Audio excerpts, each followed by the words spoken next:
Nous sommes toujours sur les ondes de Variance FM dans l'émission Des idées et du goût. Et il est grand temps de recevoir le prochain invité de cette soirée. Et j'ai le plaisir de recevoir Alexandre. Il va nous parler de l'Autrement Charcuterie. Bonsoir Alexandre. Bonsoir, On est ravis de vous avoir avec nous sur Variance FM, c'est un plaisir. un plaisir partagé. Eh bien écoutez, j'ai beaucoup de questions à vous poser sur ce que vous faites, mais la première, elle est toute simple. Quel type de produits sont proposés chez l'Autrement Charcuterie? Alors, l'Autrement Charcuterie fabrique des terrines sans ajout d'additifs ou sel de Guérande, avec des produits locaux de l'Allier, tels que la terrine à la bière de Montluçon, les porcs à la moutarde de Charroux, porc fromagère au Chambérat, porc famille à l'ail, campagne Porto, boudin noir à tartiner maison, une terrine de porc au 5%, une terrine à la bière de Vallon-en-Sully, une terrine de porc au vin de noix, maison que je fais moi-même. Des délices d'Aline, ce sont des gésiers de volaille cuits au bouillon et un pâté de foie à l'ancienne aux saveurs du potager. Ah oui, effectivement, donc on a un très large panel de produits. Vous nous avez notamment parlé des conserves, mais si je dis pas de bêtises, je crois qu'il y a également pas mal de charcuterie fraîche.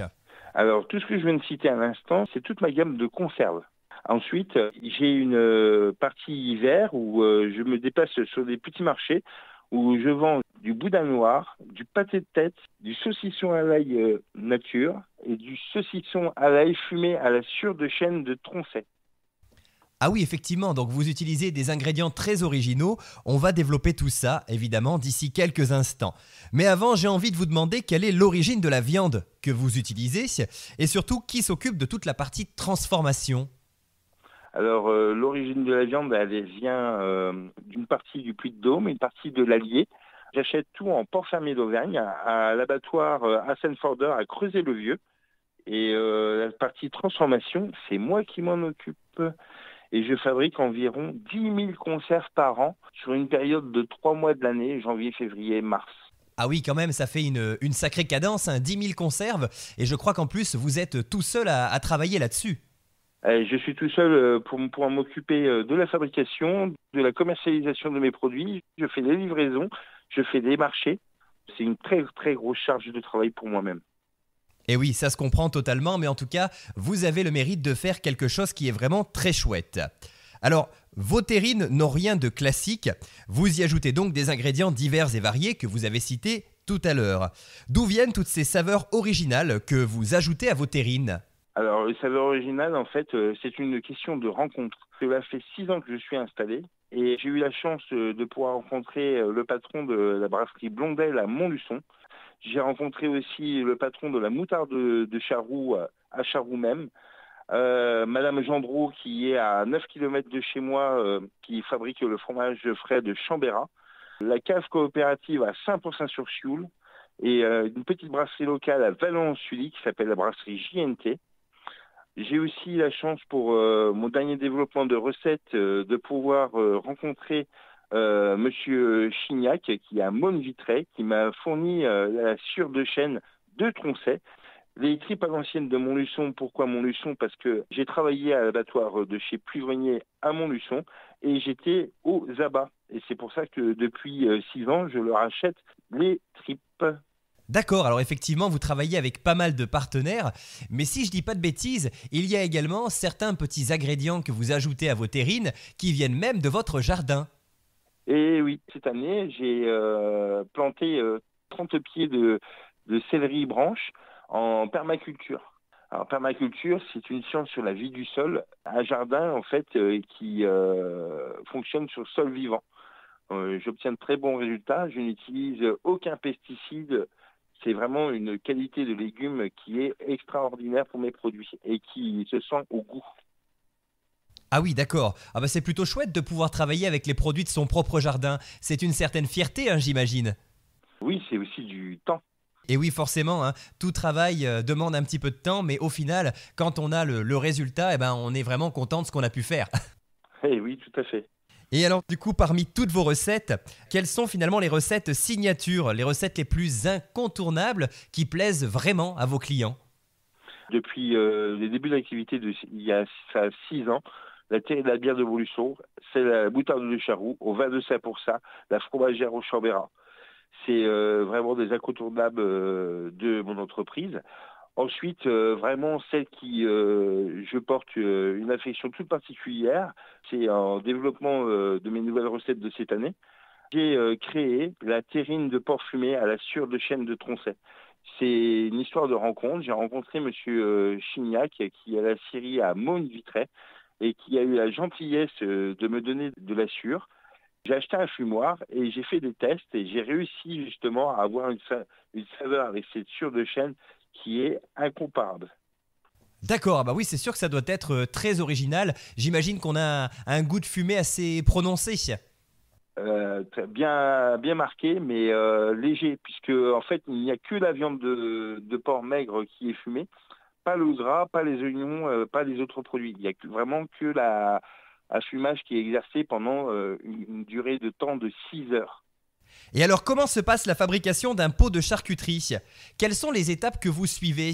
Alors, certains à la maison se disent peut-être, bah oui, c'est facile, on peut faire la même chose à la maison, mais pourtant, il y a quand même beaucoup de travail, n'est-ce pas?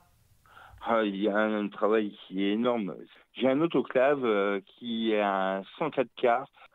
Il tient exactement 450 bocaux de 180 grammes à l'intérieur. Avant de remplir tous les bocaux, il faut pouvoir réaliser 80 kilos de farce avec plus de 17 ingrédients. Ensuite, il faut du repos pour que la mise au sel puisse se faire correctement. Ensuite, il y a la mise en pot, la fermeture des couvercles, des capsules. J'ai une capsuleuse que j'ai achetée depuis 2 ans et qui me garantit un sous-vide parfait. Et ensuite, il y a exactement 3h30 de cuisson. Ah oui, effectivement, donc il y a beaucoup d'étapes qui se suivent et ça demande un certain temps et on ne s'en rend pas compte comme ça, mais effectivement, on comprend bien maintenant pourquoi vous avez effectivement une grosse charge de travail à vous tout seul. Ah, il faut exactement, juste pour 450 concerts, pour un ordre d'idée, il faut 2 jours de travail complet. Ah oui, effectivement, ouais, c'est énorme, tout à fait. Et alors, vos produits sont sans ajout d'additifs. Est-ce que vous pouvez nous expliquer ce que cela signifie en termes de goût et de conservation? Alors déjà, la conservation, elle est faite grâce à l'autoclave. L'autoclave, j'ai une grande DLC, une DLC de 5 ans. Et plus on garde les produits longtemps, et plus on peut avoir de garde et des saveurs qui se développent encore dans le pot. Ah oui, donc l'idée effectivement, c'est de pouvoir garder quand même sa conserve un certain temps pour qu'on puisse avoir un produit qui soit encore plus goûtu. On peut avoir un produit plus goûtu. Mais à l'origine de base, elles sont vraiment déjà très très bonnes. Oui, et puis j'imagine qu'elles ne font pas long feu. Non, le pot il dure moins de 5 minutes à table. Ah bah oui, bah forcément, quand c'est bon, on n'hésite pas et on le mange. Et chers amis auditeurs, si vous vous procurez les produits d'Alexandre, j'imagine que vous allez faire pareil. Le pot ne va pas faire long feu, effectivement. Alors, à quel moment faites-vous évoluer vos recettes? Est-ce que vous proposez régulièrement de nouveaux produits ou est-ce que c'est uniquement ponctuel? C'est ponctuel, c'est une question de découverte, de rencontre. Si un produit me plaît, je le prends, je le cherche et je développe. D'accord. Là, j'ai fait le pâté de foie aux saveurs du potager avec du lait de la ferme qui n'a rien à voir avec du lait en brique industriel où toutes les saveurs sont tuées par la stérilisation. Voilà, parce que la pasteurisation, elle est à 90 degrés. Franchement, le goût, il est là, quoi, il est présent et ça apporte vraiment des saveurs incomparables. D'accord. Et alors, depuis le moment où vous vous êtes lancé, quel est le projet de recette le plus original auquel vous ayez pris part? De mémoire, je crois que vous avez lancé un boudin blanc qui marche très très bien, hein. Alors oui, parce que je fais aussi des produits frais, je ne fais pas que les conserves. J'ai développé un boudin blanc aux saveurs du potager. Alors la différence, par exemple, entre un produit industriel et puis chez moi, le boudin blanc que vous achetez dans un commerce, vous le prenez, vous le jetez contre le mur, il rebondit. Le mien, il explose.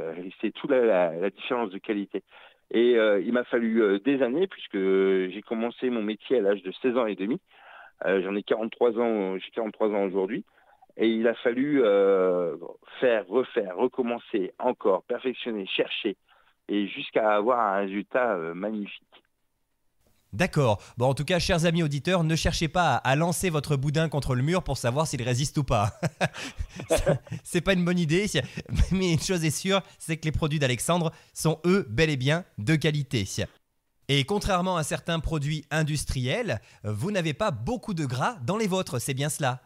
Et non, un industriel, lui, il va mettre 75% de gras de porc à l'intérieur et 25% de foie, par exemple, pour faire des terrines de campagne. Et moi, la différence, c'est que j'ai 75% en viande maigre et 25% de matière grasse. On sent la viande dans mes produits. Alors, on a parlé bien évidemment de plein de choses sur vos produits et sur le fait que vous vendiez plein de choses sur les marchés, mais est-ce qu'il vous arrive également de travailler avec des restaurateurs en leur proposant par exemple des recettes qui leur sont dédiées ou tout simplement vos produits en guise d'entrée par exemple? Alors, je travaille avec quelques restaurateurs, pas beaucoup malheureusement. J'aimerais bien pouvoir développer un peu plus. Après, c'est une question de prix, de qualité, etc. Il faut qu'ils soient même capables de pouvoir acheter mes produits, quoi, et être séduits, satisfaits et apprécier mon travail à sa juste valeur. Bien sûr, tout à fait. Et c'est une question aussi de quantité, puisque l'autoclave, c'est 450 boîtes pour pouvoir faire une dédicace pour un seul produit pour quelqu'un. Et oui, d'accord. Et puis ça peut aller très très vite, hein. Ça peut se consommer très très vite parce que vos pots ne sont pas si grands que ça finalement. Ce sont des pots de 180 grammes. Ah oui, donc effectivement, ça se consomme assez vite. Donc quand on fait le calcul, 450 pots, en fait, ça part à vitesse grand V, hein. Ce qui est bien, c'est que pour une personne seule, ça peut être un très bon compromis. Au lieu d'acheter 1 kilo, prendre une petite terrine toute simple, toute jolie, et puis avec des très bons produits à l'intérieur. L'idée est séduisante. Et oui, c'est sûr. Mais à plus grande échelle pour les restaurants, bah forcément, c'est plus compliqué puisque bah voilà, ça part très vite et il faudrait en produire des grandes quantités et ça vous demanderait beaucoup de temps. Ça ne me fait même pas peur. Eh ben écoutez, en tout cas, on ne peut que vous espérer que des restaurateurs souhaitent travailler avec vous. Alors, vous avez été également élu au Trophée des entreprises. Est-ce que vous pouvez nous expliquer ce qu'est ce trophée et comment ça s'est passé cette aventure justement? Eh bien, le Trophée des entreprises a été organisé par la Chambre des métiers et de l'artisanat qui s'est déroulé à Moulins il y a de ça quelques jours. C'est le trophée qui s'appelle Artinov. C'est le concours de l'innovation artisanale. Et ma société a été lauréat à l'I 2024 et le coup de cœur du jury. Et il y a marqué, bien sûr, juste en dessous, l'autrement charcuterie. D'accord. Et alors, quel produit vous a permis justement d'avoir ce lauréat? Alors, j'ai présenté un saucisson à l'ail fumé à la sure de chêne de Tronchet. Mais le trophée, en fait, il est décerné pour l'ensemble de tous mes produits des conserves, que ce soit les conserves, le frais, etc. C'est vraiment une récompense pour moi de carrière. D'accord. Et alors, qu'est-ce que ça fait de recevoir un trophée comme ça? J'imagine qu'on se sent finalement heureux de pouvoir avoir une certaine reconnaissance. J'en ai pleuré de joie. Ah bah oui, forcément, hein, quand on récupère quelque chose comme ça, on se sent beaucoup mieux par la suite. Bah oui, ce sont des années de travail, comme vous le disiez. Et justement, la transition est toute faite avec ma prochaine question. Quel est finalement votre parcours et surtout, qu'est-ce qui vous a mené jusque-là? Comment avez-vous réussi à ouvrir votre propre entreprise, l'Autrement Charcuterie? Ouais, le parcours, il est énorme. En fait, j'étais pas destiné à la base pour faire charcuterie, mais c'est une question de rencontre dans la vie. J'ai été en foyer à l'âge de 12 ans et demi, un parcours un peu atypique. Sorti à l'âge de 16 ans, j'avais fait des stages un petit peu chez plusieurs petites entreprises. Ensuite, j'ai eu la chance de rencontrer un maître artisan qui s'appelle Monsieur Jean-Pierre Boissonnet. Et c'est plus qu'un artisan, c'est un père pour moi. Il m'a tout appris. Et j'ai pu, grâce à lui, puisque je n'ai pas eu la chance d'aller au collège, il m'a remis le pied à l'étrier. J'ai été faire des études. Je suis retourné à l'école à 22 ans.